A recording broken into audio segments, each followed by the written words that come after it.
this. Hi, I'm Terry here, and I'm going to have Claude Diamond joining me in just a minute here, and we're going to talk about health clubs. Are they a waste of money? And I know that's a pretty broad question, and there are a lot of answers to that question. And the question of that, the answer is that it depends. So anyway, so I'm waiting for Claude to join me. And as soon as he joins me, we can start the conversation. Here he comes. Yay! Hello. Hi, how are you? I'm a little horny. Oh, happy holidays. Happy holidays. I had 2 moose. Did you see my Facebook? I had 2 moose in my backyard this morning. I saw that. I saw that video you sent out. That was beautiful. Wasn't that something? Oh my gosh, look at all the new bells and whistles on Blab now. It's changed. Oh my God, it looks like the dashboard of a 747 now or something. So it does. So are you ready? We've got Sean. I just got off the phone with Sean. Okay, I'm going to invite Sean in to join us. Oh, Sean, Sean is very shy and reluctant. I know. Hi, Sean. Hello. It's good to see you. Good to see you too. Sean, this is a conversation right up your alley. Yes, actually, oddly enough, actually it is, because I was in the market for looking for a new health club, so I want to hear what Terry has to say about it, and hoping to get my learn on today. Excellent. Yeah. Can I say something real quick? Yeah, go ahead. This is very important. I'm only sharing this with my friends here right now.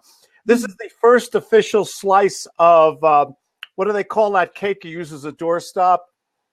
Oh, Fruitcake. Fruitcake. I just got my first official slice of my wife's homemade fruitcake here. Okay, is there egg in it? Oh, there's everything. Oh, no, it's made with tofu, and it has sugar. It has actually only egg whites and sugar and a lot of fresh fruit with alcohol in it and little bits of chocolate. And I mean, look at that with a cup of coffee. I mean, Terry, it's okay, because I shared my secret with Claude. I said, all you have to do is repeat over and over again. It's low in calories. It's low in fat. It's low in sugar. And just repeat that over and over like a mantra, and then they just all go away like cooties. They just disappear. Okay, well, and we had a new arrival today too. More power to you. Who's that? What? We had, this might fit into the whole thing about health clubs and everything. My feeling is that I use health clubs in certain ways, and I also believe my home can be a health club for a lot less money. I just got a brand new state-of-the-art treadmill. My wife and I, when it's a nice day, we go outside and take our treadmill for a walk. But no, we have treadmills in our homes, and treadmills are really expensive. They can be thousands of dollars, $3,000, $4,000, $5,000. I went on Craigslist. I found a like new Vision Fitness treadmill. It's worth about $1,800. Guess how much I got it for? I'm bragging. I'm stroking myself right now. A good deal. Half off, 50% off? $200. $200. That's crazy. And $50 delivery, so I don't want to exaggerate. I got it for $250. People buy treadmills this time of the year with the resolutions and everything, and they pay thousands of dollars for them, and then they hang their laundry on it. Yeah, and they do make good laundry hangers. But let's talk about that. So are health clubs a waste of money? Why? First of all, what would make a health club a waste of money? If it's overpriced. Why are health clubs good? Let's talk about why health clubs are good before we talk about that. What are the benefits of health clubs? I like health clubs that are they're not and there's a trend going to get away from the high used car salesperson in the lobby type of thing. The health clubs I belong to 3 of them, believe it or not, that I use sporadically. One is the YMCA in San Diego. Cost me a whole $40 a month. Treadmills, workout machines, and a magnificent pool and jacuzzi. And for $40 a month, I love it. I can stop and go whenever I want. I like to exercise every day. I love to swim. Good. So how often do you get to the health club? Every day. Every day. I have another health club here in Colorado. I'm in Winter Park, Colorado. We have what is called a recreational center that was paid by taxpayer dollars. That also costs me $40, $50 a month when I'm here. But they also have a pool, a health club, a workout room, and it's immaculately clean. And I guess the thing I'm saying is the culture of the health club. Are you using it? Is it a good value? Is it clean, sanitary? And can you just do your exercise without interacting with a lot of? Is it a social setting, or is it there? Are you there to exercise and get out?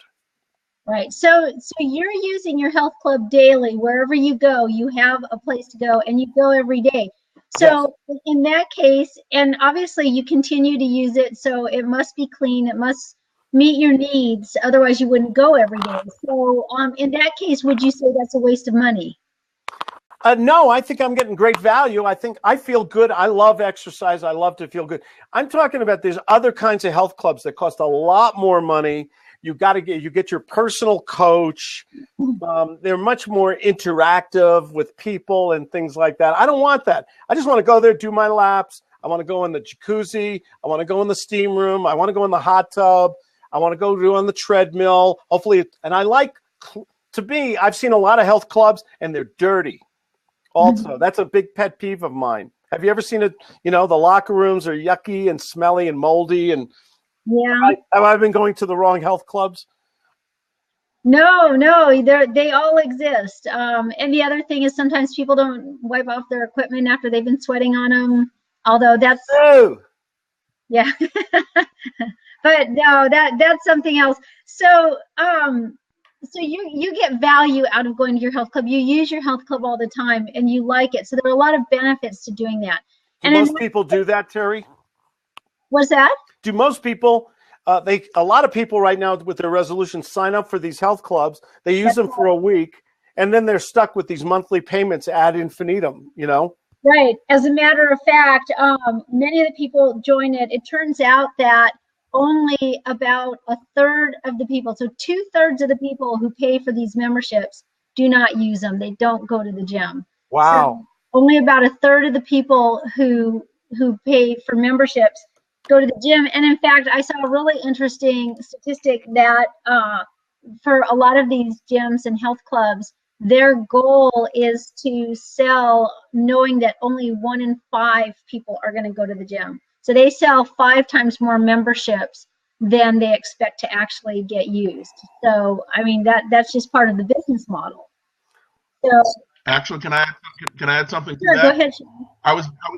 I'm kind of curious and into stuff, and I was actually reading somewhere that most health clubs, if everyone who signed up actually showed up, they'd be in trouble. They wouldn't have enough equipment, enough facilities. They wouldn't be able to handle it. That's true. That's true, because their model is, for example, if it's a gym that's designed for 1,000 people, their goal is to sell 5,000 memberships. So if all 5,000 people showed up at the same time, that wouldn't be good. And they're counting on it. They're banking on those who don't show up.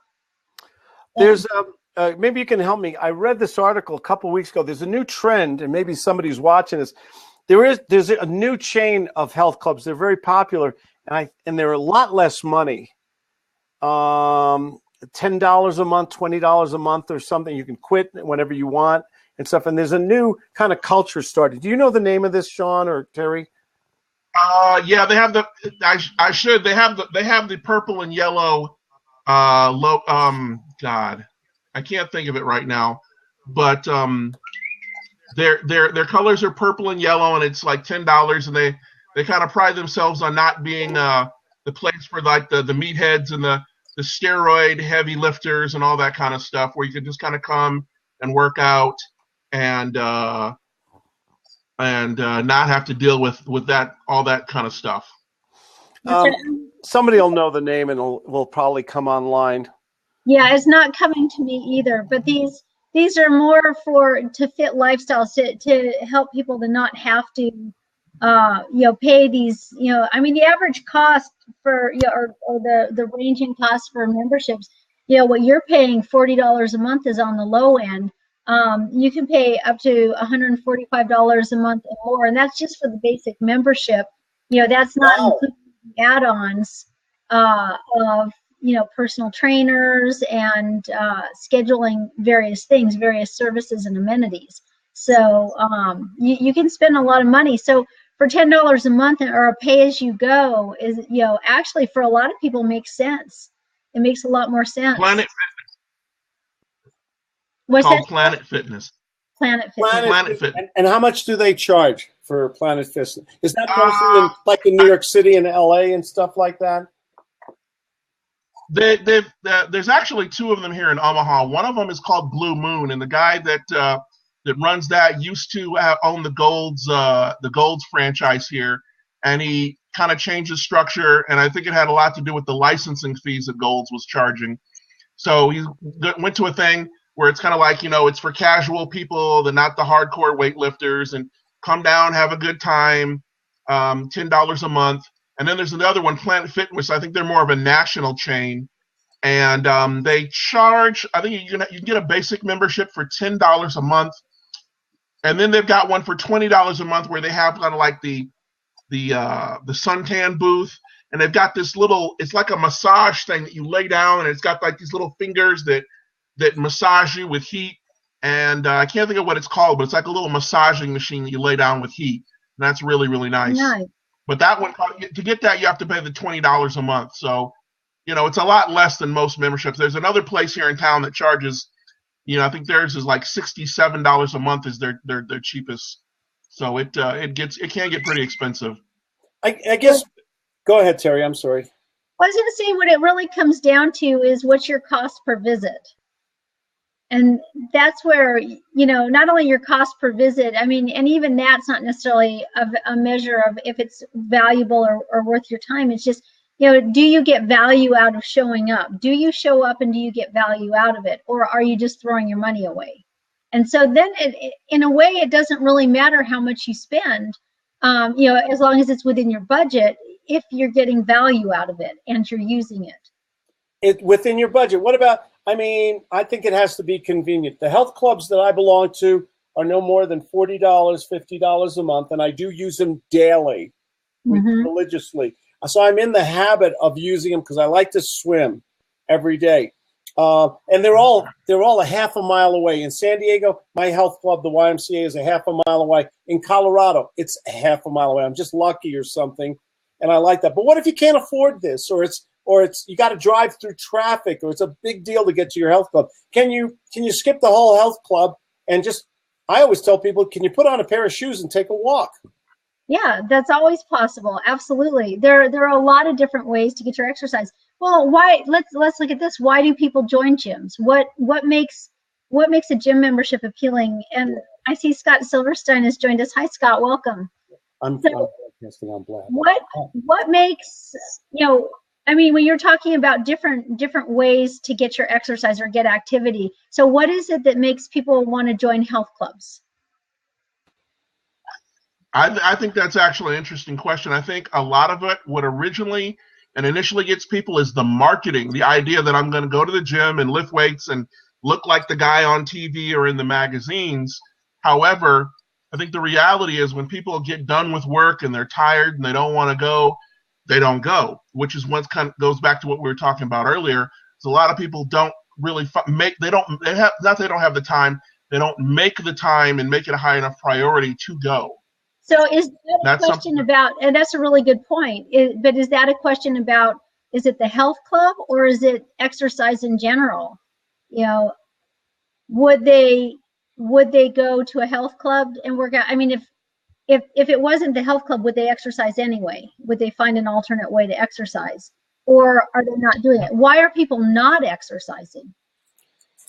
Well, I think now you're opening up another whole can of worms here. Yeah. I think the first part of what Claude said was it goes down to culture. For example, I can tell you there's a couple places here in town. One of them's name is like the Iron House or something. That's for the hardcore people that are just going there to lift weights and bodybuild and for those really, and it's really small place. Their fees are probably a little bit higher, but those people, they're not really interested in cardio or aerobics or swimming. They're just there to slam the weights. Then you have the other places. You got the YMCA, YWCA. Then you've got a couple places that are kind of high end and very. I mean, there's one place in town here that, man, the building is just beautiful and it's humongous. Can I ask a controversial? I'm sorry. Can I ask a controversial question to Sean or to Dr. Terry there?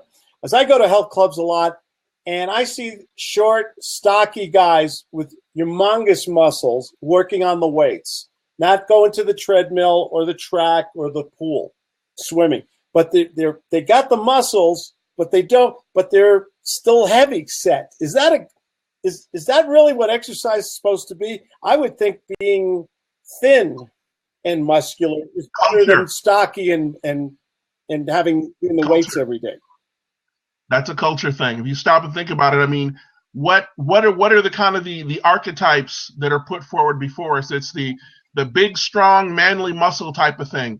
I mean, cardio definitely has a place, but it's a harder sell to get on the treadmill and walk or run or do an aerobics class or even get on the bicycle, the spin classes. Whereas when you're lifting weights, I mean, there's a visceral feeling when you're lifting weights and getting that pump. If you've ever done it, I mean, there's a feeling that you get. Now, if Claude, you're a runner, so you know this. When you run a certain distance, you start to get that endorphin feeling, but it's harder to get. It takes longer to get with running. There he is. 1988.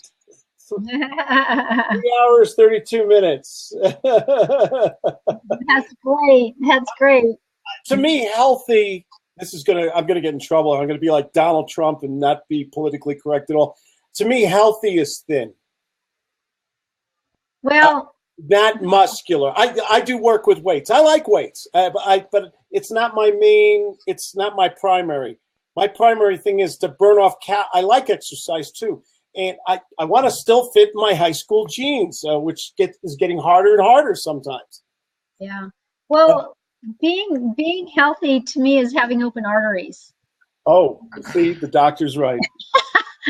So, and being thin, I mean, within a healthy weight range, for your body, a good BMI, body mass index. But, you're talking about, you're pointing out some gyms, and let's think about this. Few other people, Travis, and Cuppy Cake joined. Thank you and welcome. Cuppy Cake, there's a name. So, and I'm not sure that hi. So hi everybody that joined, and thank you and welcome. So you brought up an extra point. You're talking about a gym where you get these guys that are very muscle bound and very focused and very sitting at the benches and using this equipment. What do you think that does for somebody who might be new to it? Now, I mean, here we're at the end of 2015. We're coming up to January 1, and what happens on January 1? We make resolutions. Yes. We join Weight Watchers and health clubs, and we buy treadmills that we hang laundry on. Well, not yet. We buy the treadmills, but we do all of these things. So what happens to the person who's made the New Year's resolution and maybe has been in a gym before, maybe not, and it's a little bit intimidating to begin with. They're not feeling that confident about it. And then they walk in there, and there's all these muscle-bound people that are taking up all the equipment and very focused and have their set ways and their routines. And the new one doesn't necessarily know the protocol, doesn't know the etiquette, and doesn't know how to work out and is just learning and maybe didn't sign up with a trainer. So, how is that person going to survive? How's that person going to do in the gym? I think that's part of the reason why most people don't make it past January 30th. Yeah, actually, it's the second week in February when all the New Year's resolution, the surge of those with the New Year's resolutions, they're done with the gym by the second week of February, and they don't come back, most of them. You know what I find? I maybe it's just me. I love to exercise. It's a habit. My wife and she does 5 miles a day on the treadmill. I try to swim and run every day. In the warm, even in the winter here, but mostly in the spring and summer and fall, I get a lot more exercise. It slows down a little bit in the winter, to be honest. But it's a habit I've developed, a good habit. And I actually look forward. I enjoy it. I love that endorphin feel, that natural high. I like feeling tight, feeling good on there. There's somebody, by the way, you have to acknowledge, Trav Caustic or whatever. He said, I'm a carnivore who does ketosis. We've got a doctor here. Tell us about ketosis. Well, ketosis, let's actually hear he's coming to join us. Travis, come on in. Yeah. Let's hear what you tell us about it. Tell us what you mean. Hey guys, I'm Travis. Ketosis is a diet where your body only processes protein and fat. Doesn't necessarily have to be from animals. Once your body is only processing those two and no carbs for 3 to 4 days, it transfers into a state of ketosis where instead of using glucose for energy, you use ketone bodies to generate it through your liver.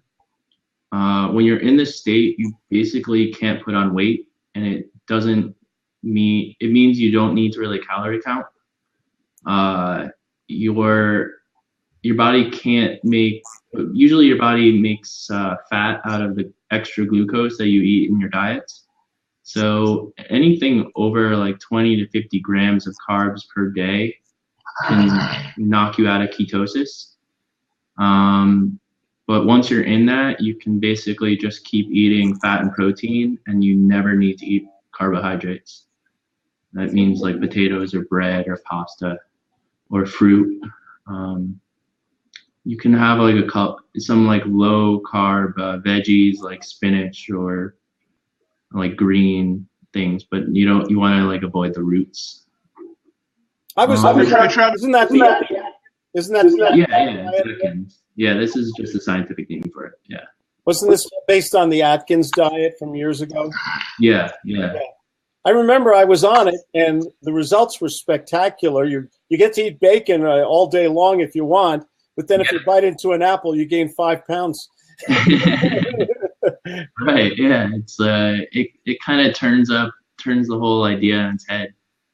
But I think it's like a compelling idea because I don't think we evolved to eat apples.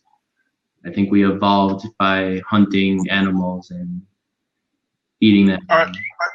Kind of like. I was just gonna ask. What are there any health ramifications or consequences to eating that way? No, actually, I think your diet, eating carbohydrates, contributes to most of our health problems today: gout, obesity, heart disease. Basically, when you're eating carbs, you're inflaming. Your body is it's releasing insulin, and it's inflaming the inside of your arteries.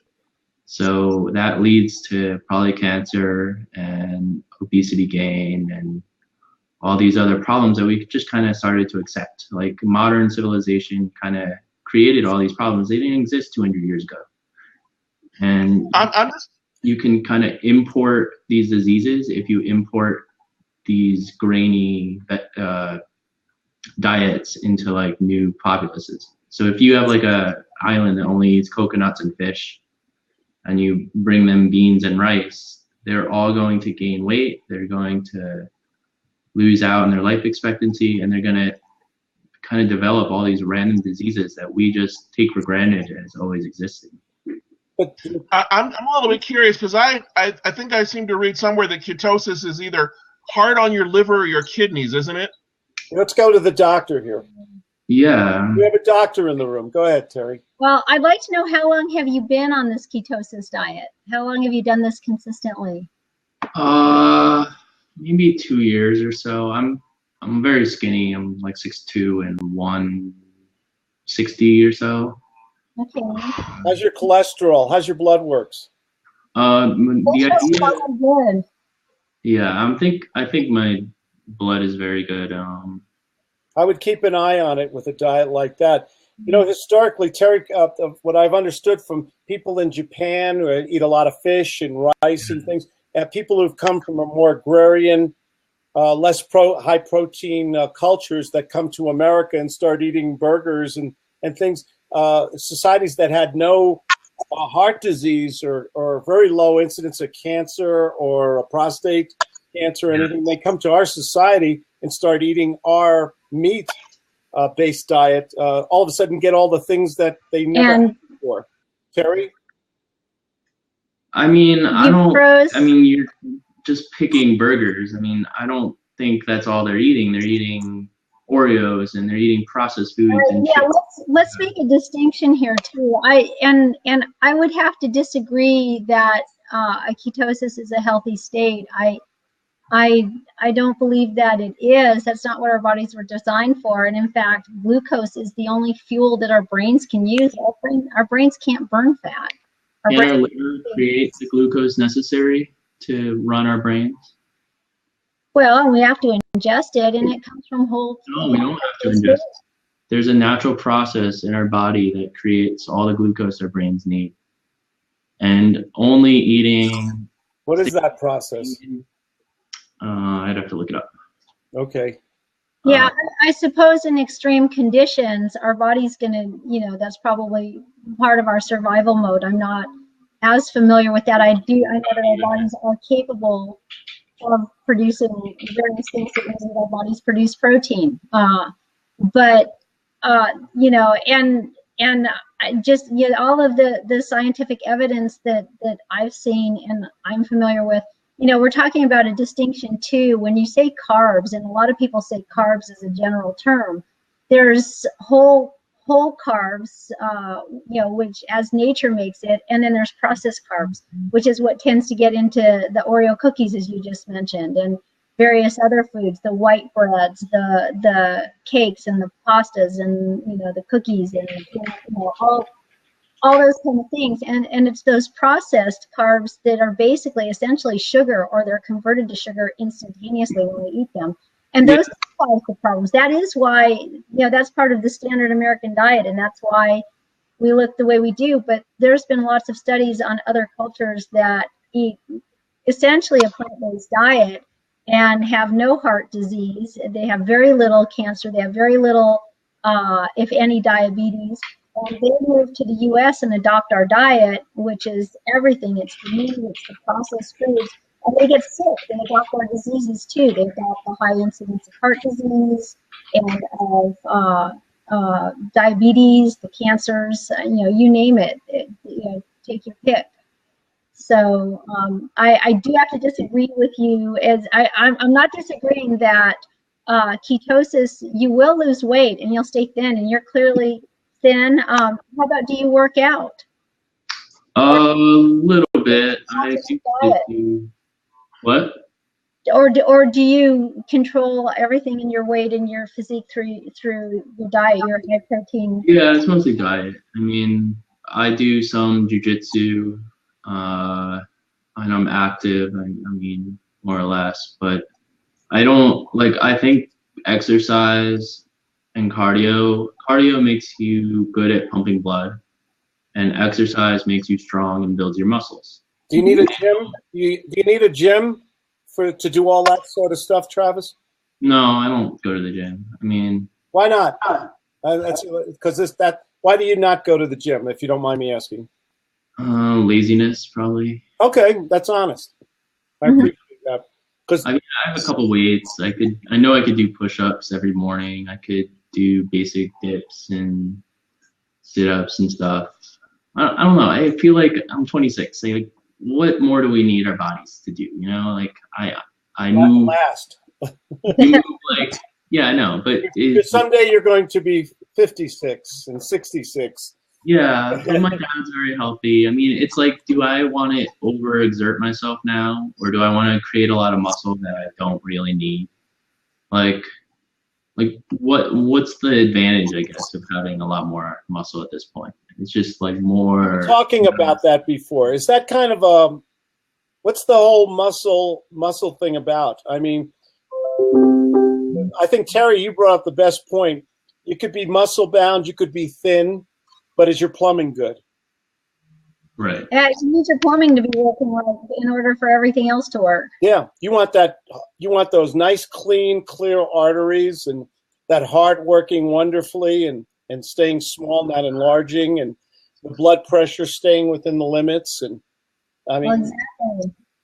And they've done, and you brought up a point, Travis, about the high protein keeping your arteries clear, but they've done brachial artery tests where they actually do a live measure on people before they give them foods, and they give them different kind of foods. With there was one particular study in which they gave them one group of people had basically a high carb, low fat breakfast. Another one had a high protein, low carb, high fat breakfast. So the high fat and the low fat breakfast side by side, they actually measured the arteries, but they're measuring the production of nitric oxide, which is what dilates the artery. So, it allows the blood to flow more freely.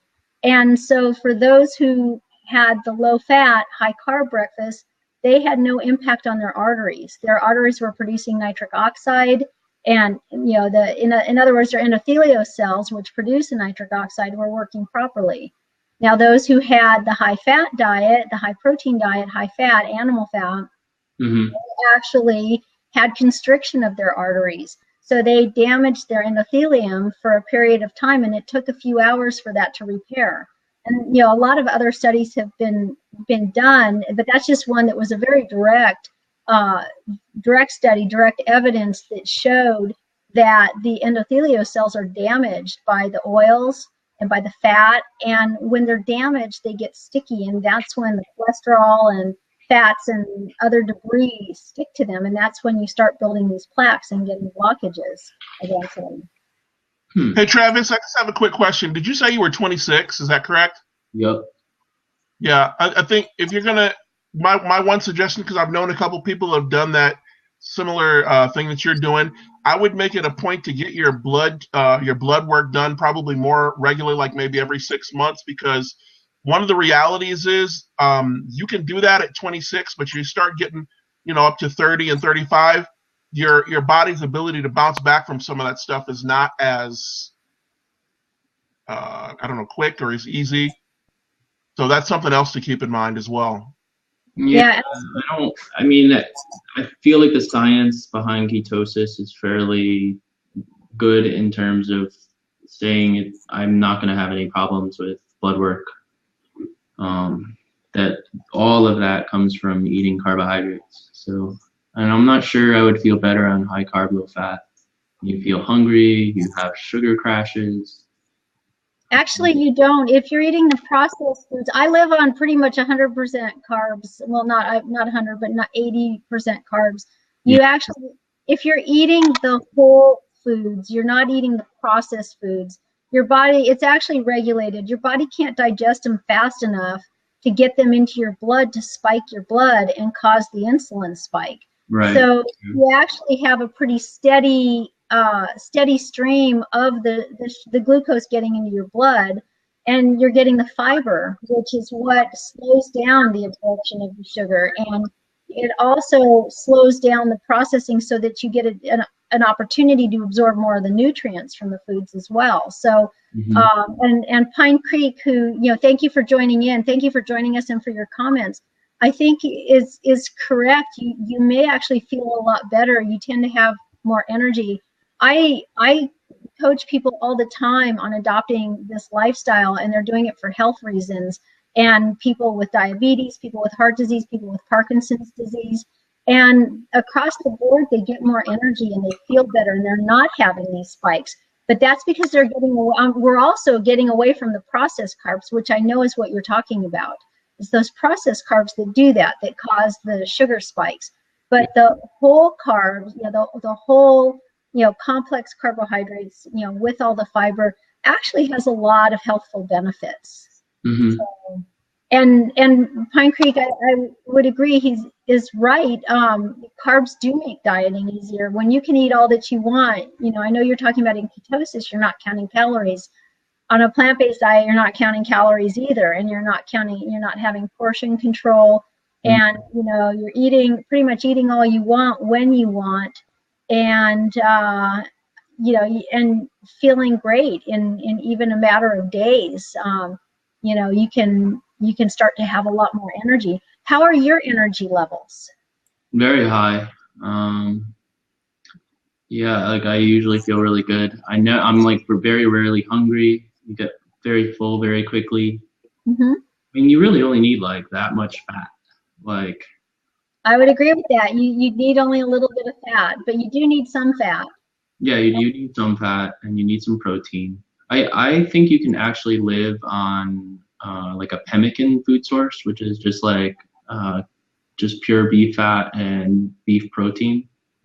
I know that like Eskimos basically live on that diet, just like whale fat and protein, or other societies have done it with like fish fat or fish oil.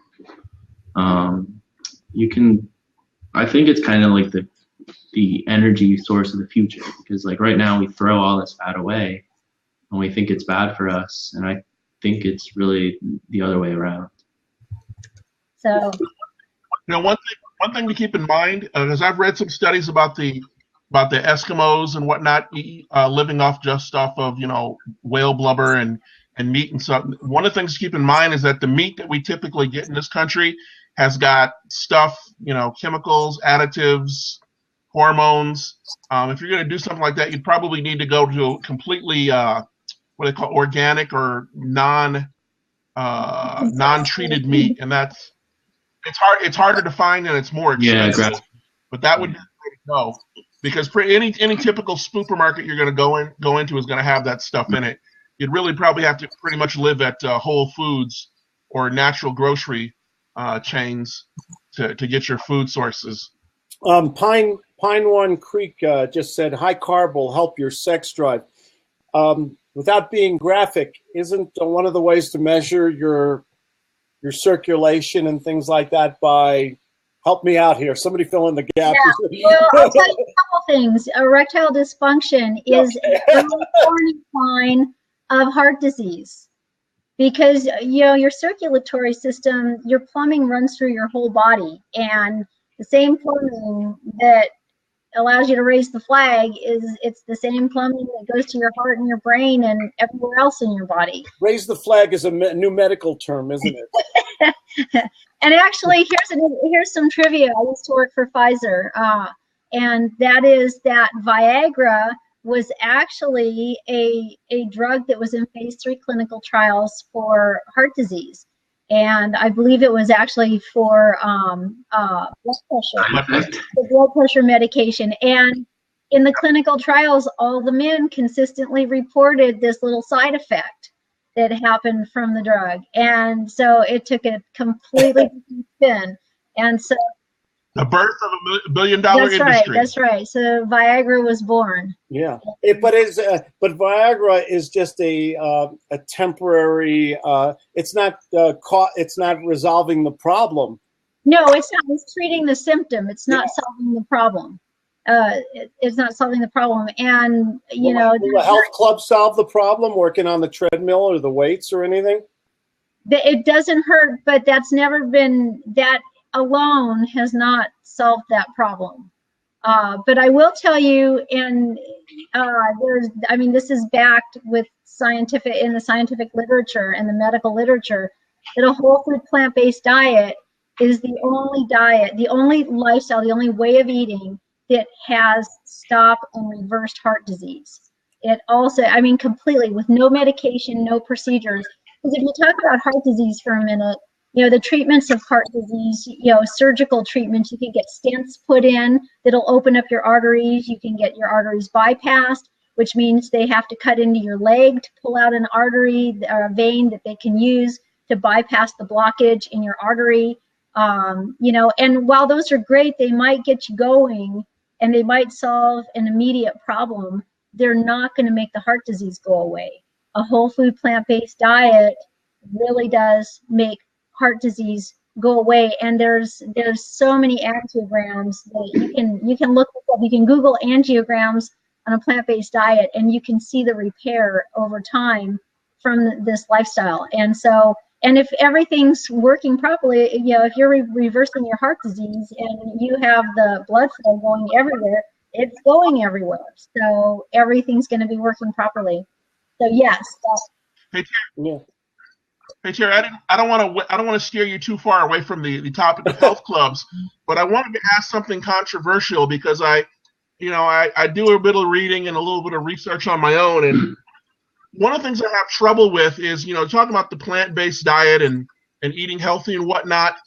There's an ongoing controversy and lack of ability to be able to get a definitive answer on to whether what you're talking about, the greens, the fruits and vegetables, all that kind of stuff, about whether it's absolutely necessary to eat only 100% organic certified food versus not, because the organic stuff is, there are more stores that are having what they say is organic. However, they're harder to find, they're more expensive, the selection's not as good.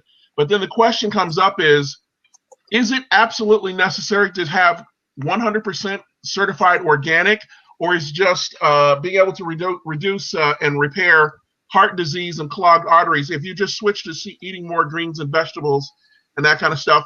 Is that enough, or do you have to have the organic? Yeah, no, that's true. You don't have to have the organic. Organic is better because it has less, they don't use pesticides if it's truly organic. And so it's a lot cleaner. And I always say, use organic when you can, but if your choice is an inorganic vegetable or something animal-based, when you're talking about the question of plant-based versus animal-based, which I think was what you were asking, then no, you're better off to have vegetables. Don't not eat vegetables because they're not organic. But if you can have organic, that's always better. And Travis, I would like to challenge you that when you're talking about that, you said no, it isn't about the science, and the health problem. If you have any specific science that you'd like to share, I'd love to see it. I'm a scientist, I'm a chemist. I'd love to see what you have to offer and look at it. But everything I've seen and I've read a lot of science, and I go to the publications, I go to the actual journals. I've published my own papers. I know what's involved in publishing. So, in a peer-reviewed scientific publication, then, you're talking about other people, it's scrutinized highly before it's published. If it's not good, it doesn't get published. I realize that. Yeah, I trust science, but what science shows that meat increases your risk for health problems? I posted the site nutritionfacts.org. That's a really great place to start because Dr. Michael Greger, basically his whole life's mission is to scour the scientific literature and the medical literature, and he puts together these videos on every topic you could imagine. He's got over 1,000 videos posted, and they're short. They're usually 5 minutes or less. So, you can get a lot of information in a short amount of time. I would steer you to that site. That's nutritionfacts.org. And that would be a great place to start because that's all evidence-based, everything he has there. And you can just do a search on your specific questions, and then you can find out, and he'll show you the actual literature. He shows the papers that this comes from, and that would be a really great place to start. And I would love to come back to me, and I'd love to hear what you find out.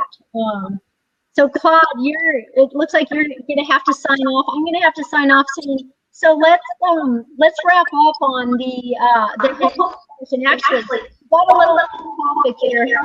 Are they always? Your audio is getting a little dull here, Terry. I didn't what happened. There you go. Okay, so I would just say that it really depends on if you use it. If you're one of the 2/3 of people who gets a membership and doesn't use it, then yeah, it's a big waste of money. Just like buying a treadmill and putting it in the garage to hang your clothes to dry on. Then it definitely is a waste of money. But if you're using it and you're getting value out of it and you're seeing benefits and you're happy using it, then there's great value to it, and I highly recommend it. So we've got coming up the New Year's resolutions that go with that. So really look at yourself and see, are you the kind of person that's going to show up at the gym? Are you going to use it? Are you going to enjoy it? And are you going to use it past the second week in February when 80% of the people who join for a 1 week celebration drop out? And if you're going to be one of those that drops out and maybe that's not the thing for you, it doesn't mean that exercise is not for you. You can put on a pair of shoes and go for a walk, or go for a run, get on a bicycle, go for basketball, go skiing, go do something, but keep moving. I guess that's the bottom line. Keep moving. Sounds good. Thank you. Thank you everyone for being. Have a great day and I'll see you next time. Bye. Hello. Oh, it looks like she's signing off. All right, Travis. All right, have a good day. Thanks. See ya.